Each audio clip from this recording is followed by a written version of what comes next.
So, what I'm saying is, I think this. I'm trying to share with you a certain style of life and an attitude to life and an insight. Well, I've taken you on one side and said, listen, kids, things aren't what they seem. Don't be fooled. There's a big deception going on, and you're involved in it, but I just thought you ought to know it.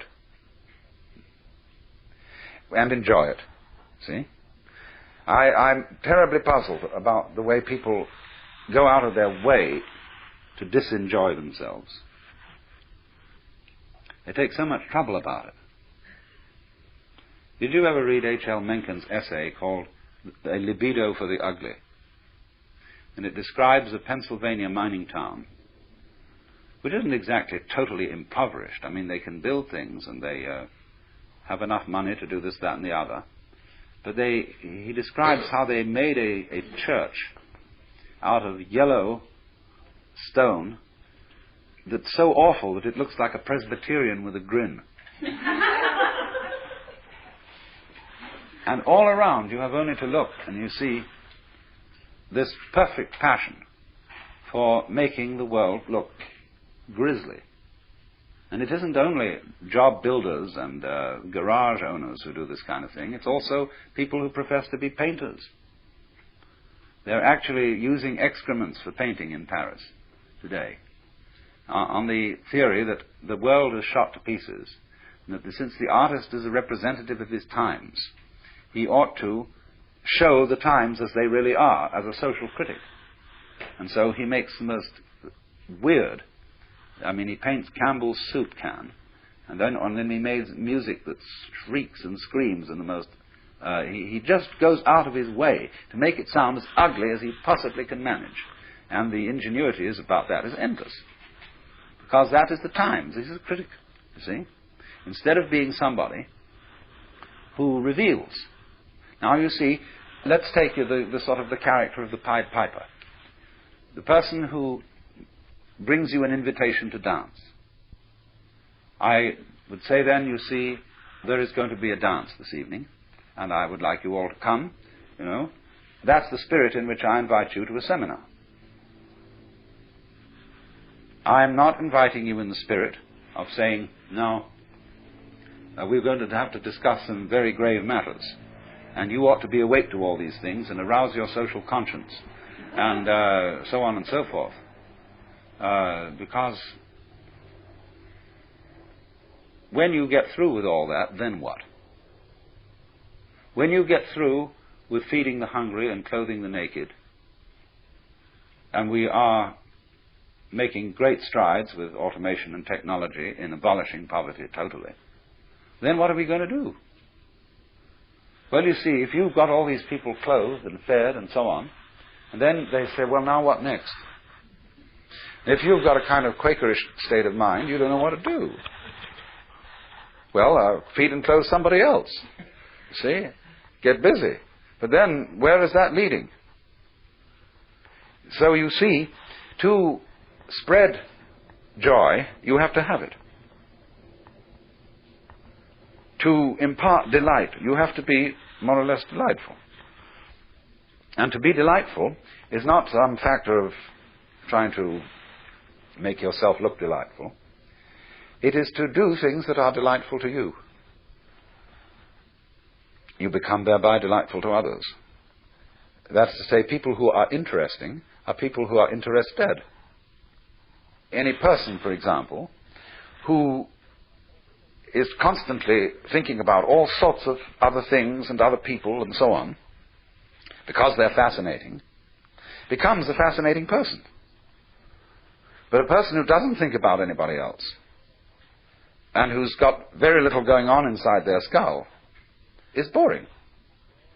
So, in other words, your engagement with the external world, the more you are involved, the more your personality is enriched.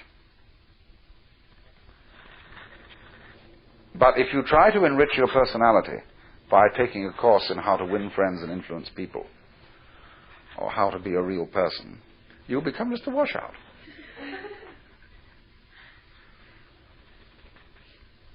Because you will be in a kind of small circle. You'll be, as it were, you'll be like somebody trying to get a good nutrition by biting his nails.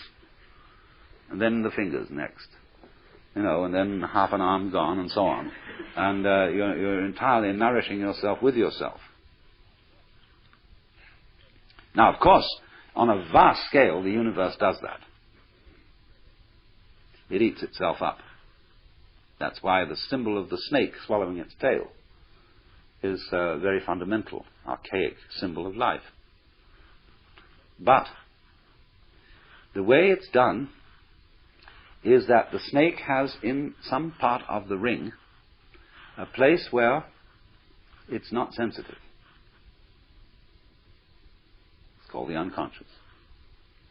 Where it doesn't know that what comes to it in the form of food is actually what left it in the form of excrement. That thing is, don't mention it. After all, as the Lord said at the beginning of the universe, you must draw the line somewhere. And so, as a result of there always being a kind of gap, that's the gap, like where the electric spark jumps. That's the thing behind your head, behind your eyes, that you could never get to look at. It's the gap. And because of that little gap, the circle doesn't just revolve in a dull way, just go round and round and round like a boring thing. It has rhythm. See, if I say, yoy, no rhythm. See, it's just one long sound. After a while we say, oh, cut it off. Or we just become insensitive to it. But what we want to hear is a break in it, you see. And we want to hear it go on and off and vanish and come back again and so on. And it sets up a rhythm. That becomes interesting.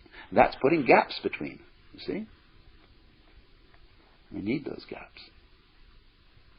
So now you see it, now you don't. Now you see it, now you don't. Oh, that's pretty dull. So what we're going to do is this. We're going to have you see it 3 times, and then with a regular not see it between them. Then there's going to be a longer not see it after that one. And then I'm going to do something very complicated after that so that you don't really know when it's going to come next. So there's going to be a surprise. You know how we all do that? And interesting people are those who do this in very involved ways. Dull people, sort of people who put their hats on absolutely straight, are the kind of people, for example, who have the same meal every day, exactly the same thing, always. See? Have no inventiveness. They have the same routine, they go to the same office, they answer the same kind of letters, and that's that. See? But then, if they want to start up a more interesting kind of business and make more money, then they have to figure out, let's take the people who make clothes. They figure out fashion. It's going to be a new thing for ladies, a new style this fall. We're going to make them do long skirts instead of the short skirts, middle skirts. And the skirts go like this. Then finally they thought about having topless women. They're going to play around with that and have an absolutely scandalous ball. But that's the whole thing, you see. It's this thing of rhythm. And yes, you ask, well, I see that. What is doing this rhythm? Who, after all, am I? And as you explore deeper and deeper and deeper into the nature of yourself, you find that you're a rhythm doing a rhythm. And behind that there's another rhythm doing a rhythm. Your vibrations. And once again you meet our friend the onion. And who is doing all this? Why, he disappeared. He came around, and there it was, and we were looking for him, and he vanished. And then just when we weren't looking for him again, there he is. But every time we try to see, he isn't there. Now do you see that? That situation is what's called life.